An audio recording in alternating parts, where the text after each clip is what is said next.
வணக்கம். உண்மை செய்திகளுக்கு உங்களை வரவேற்கிறோம். நெல்லை கலெக்டர் அலுவலகத்தில் மக்கள் குறைதீர்க்கும் நாள் கூட்டம் நடந்தது. இதில் பல்வேறு பகுதிகளைச் சேர்ந்த மக்கள் மனுக்களை அளித்தனர். இதில் தெற்கு செழியநல்லூர் பகுதி மக்கள் பலர் முற்றுகையிட்டு அளித்த மனுவில் பிராஞ்சேரியிலிருந்து அழகிய பாண்டியபுரத்திற்கு சாலை வசதி மேற்கொள்ளப்படுகிறது. இப்பணிகள் முடிவடைந்தால் ஆயிரக்கணக்கான மக்கள் பயன்பெறுவர். எனவே இப்பணிகளை விரைவில் முழுமையாக முடிக்க நடவடிக்கை எடுக்க வேண்டும் என தெரிவிக்கப்பட்டுள்ளது. தெற்கு செழியநல்லூர் மானூர் தாலுகாவில் இருக்குது. எங்களுக்கு பிராஞ்சேரியிலிருந்து அழகபாண்டியர் இணைப்புச்சாலை ஒன்று வந்திருக்கு.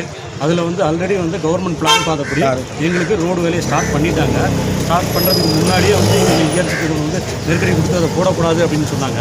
அதுக்கப்புறம் நமது எம்எல்ஏ பண்ணையார் அவர்களோட முயற்சி, அப்புறம் கோல்பாசார், ஊர் மக்கள், பொதுமக்கள் எல்லாரும் நாங்கள் சேர்ந்து மனு கொடுத்தோம். அவர் பண்ணையார் சாரும் இங்கே எங்களுக்கு லெட்டர் கொடுத்தாங்க. அதுக்கப்புறம் அவங்க அரசு அதிகாரிகள் ஆய்வு பண்ணதுக்கப்புறம் எங்களுக்கு ரோடு போட சொல்லிட்டாங்க. ரோடு போட்டாச்சு. ரோடு போட்டு இப்போதைக்கு எந்த நிலைமையில் இருக்குது அப்படின்னா முடிய போகிற ஸ்டேஜ். தார் மட்டும்தான் இன்னும் ஊற்றலை. இப்போ தார் மட்டும் ஊற்றாமல் ஏதோ பிரச்சனை நடந்துக்கிட்டு இருக்குது. அதுக்காக நாங்கள் கலெக்டர்கிட்ட மனு கொடுத்துருக்கோம். அவர் கலெக்டர் என்ன சொல்லியிருக்காங்கன்னா, மக்களுக்கு உங்களுக்கு விருப்பப்படி நாங்கள் அமைச்சு கொடுப்போம் அப்படின்னு சொல்லியிருக்காங்க. அப்புறம் ஏடி மெயின்ஸ்லேயே இப்போ போய் பேசணும். ஏடி மெயின்ஸு காலையில் எம்எல்ஏ நயினா நாகேந்திரன் அவர்கள் ஃபோன் பண்ணி சொல்லியிருக்காங்க, மக்களுக்கு உங்களுக்கு விருப்பப்படியே நாங்கள் பண்ணித்தருவோம் அப்படின்னு சொல்லியிருக்காங்க. அதாவது இது ரொம்ப நாளாக எங்களோட 30 வருஷ கனவு. இந்த கனவு எங்களுக்கு கண்டிப்பாக நிறைவேறணும் அப்படிங்கிறதுக்காக நாங்கள் கலெக்டர் சார் மற்ற எல்லா அதிகாரிகளையும் வேண்டி விரும்பி கேட்டுக்கிறது இங்கே வந்திருக்கோம். அது நிறைவேறும்.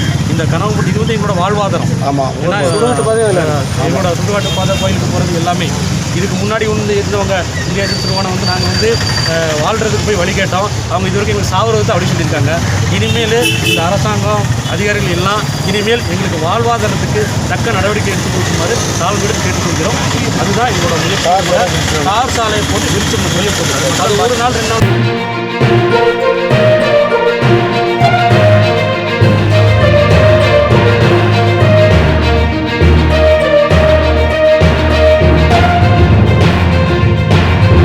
Thanks for watching உண்மை செய்திகள்.